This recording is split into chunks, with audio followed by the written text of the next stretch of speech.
Shalom. Kita lanjutkan suratan Galatia pasal 1 ayat 6 sampai 10.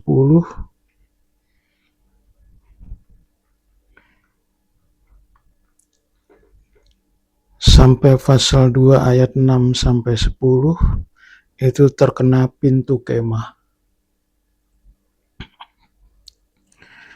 Sedangkan ayat 6 sampai 10 pasal 1 kutuk terhadap pengajaran Injil lain atau pemberitaan Injil lain. Pasal 1 ayat 11 sampai 16, Injil yang diberitakan Rasul Paulus adalah wahyu dari Tuhan Yesus Kristus. Pasal 1 ayat 17 sampai 24, selama 3 tahun Rasul Paulus di tanah Arab. Dan di sini menjadi tiang. Pasal 2 ayat 6 sampai 10 ada 5 tiang. Yaitu pintu kemah ada 5 tiang.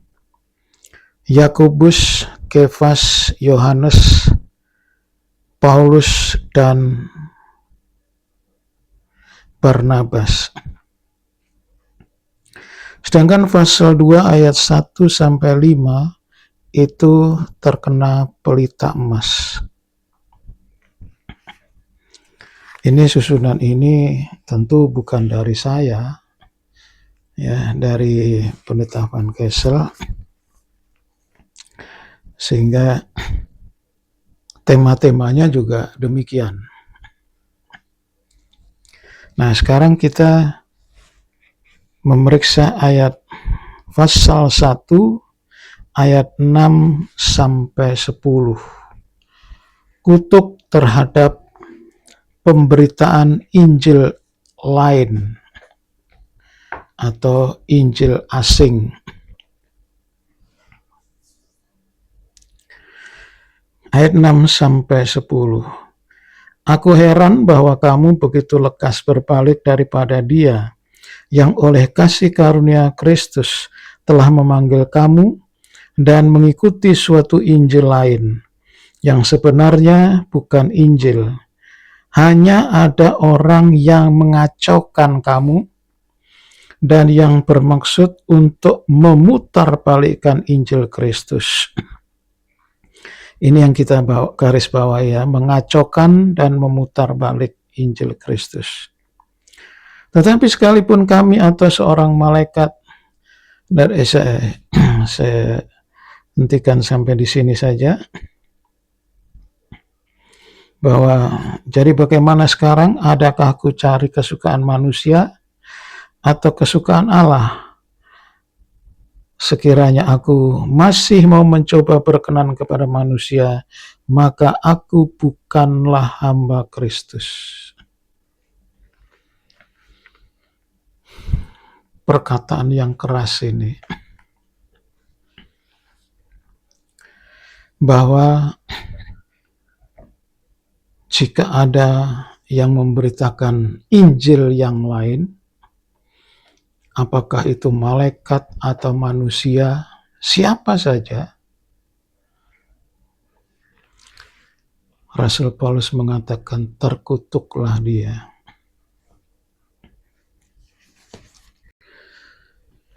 Ini terlalu keras, tetapi memang harus demikian, supaya Injil Kristus yang dia beritakan itu tidak disabotase, tidak maksud-maksud lain, ya. Nah, bicara kutuk ini tentunya tidak langsung, karena Rasul Paulusnya sudah tidak ada. Tapi kalau ada kehidupan yang memberitakan Injil lain, contohnya baru-baru ini marak seorang hamba Tuhan menyatakan bahwa yang menjadi juru selamat itu bukan Yesus. Jadi yang menyelamatkan itu bukan Yesus. Nah, untuk apa Don? Yesus memberitakan kematiannya. Untuk apa kita memperingati hari Paskah kalau bukan Yesus? Dan seterusnya. Nah, itu salah satu tanda bahwa dia memberitakan Injil yang lain. Bermaksud mengacaukan dan memutarbalikkan. Nah, untuk itu Injil Kristus itu diberitakan, ya. Ini yang penting sekali untuk memanggil bangsa kafir menjadi ahli waris. Kita membaca dalam Efesus pasal 3 ayat 6. Yaitu bahwa orang-orang bukan Yahudi karena berita Injil turut menjadi ahli-ahli waris dan anggota-anggota tubuh dan peserta dalam janji yang diberikan dalam Kristus Yesus. Berita Injil itu disampaikan dalam rangka merekrut, ya, bangsa kafir yang bukan bangsa Yahudi menjadi ahli waris, menjadi anggota tubuh. Dan ini serius. Nah, Allah punya proyek begitu rupa, memasukkan bangsa kafir menjadi anggota tubuh. Terus ada orang yang mengacak-acak. Bisa bayangkan. Dengan maksud apa mengacak-acak atau memutarbalikkan Injil? Mengacak-ngacak dulu. Mengacau balokan. Berarti ada agenda untuk membatalkan, menggagalkan rencana Allah ini. Itu sebabnya terkutuklah dia. Biar malaikat sekalipun. Ini proyeknya Allah. Kalau dikacau balaukan, berarti dia tidak setuju dengan rencana Allah ini. Nah, memutarbalikkan itu pengertiannya adalah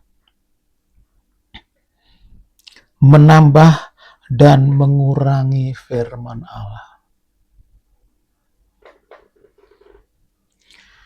Saya langsungkan saja ke Wahyu. Kitab Wahyu pasal 12 ayat 18 dan 19. Ada Injil yang lain. Itu Filipi 1 ayat 15 dan 17, 2 Korintus 11 ayat 3 dan 4. Tapi saya langsungkan saja ke Wahyu pasal 22 ayat 18 dan 19. Aku bersaksi kepada setiap orang yang mendengar perkataan-perkataan nubuat dari kitab ini. Jika seorang menambahkan sesuatu kepada perkataan-perkataan ini, maka Allah akan menambahkan kepadanya malapetaka-malapetaka yang tertulis dalam kitab ini. Malapetaka dalam kitab Wahyu ini ada 21 macam. Itu akan menimpa kehidupan itu. Ayat 19. Dan jikalau seorang mengurangkan sesuatu dari perkataan-perkataan dari kitab nubuat ini, maka Allah akan mengambil bagiannya dari pohon kehidupan dan dari kota kudus. Kota kudus itu Yerusalem baru, seperti yang tertulis dalam kitab ini. Mengurangi firman Allah, maka haknya masuk Yerusalem diambil. Kalau menambahi firman Allah, tadi saya mengatakan kalau dia mengatakan bahwa juru selamat itu bukan Yesus, itu menambah apa mengurangi? Ya dua-duanya, menambah dan mengurangi. Jadi hati-hati. Mungkin sekarang tidak terkena kutuk, tapi nanti pasti. Karena proyeknya Allah tidak boleh digagalkan, dibatalkan. Itu arti memutar balik tadi, menambah dan mengurangi firman Allah. Sehingga pada ayat akhir tadi, dengan demikian apakah aku menyenangkan manusia? Maka kalau aku mencoba berkenan kepada manusia, aku bukan hamba Kristus.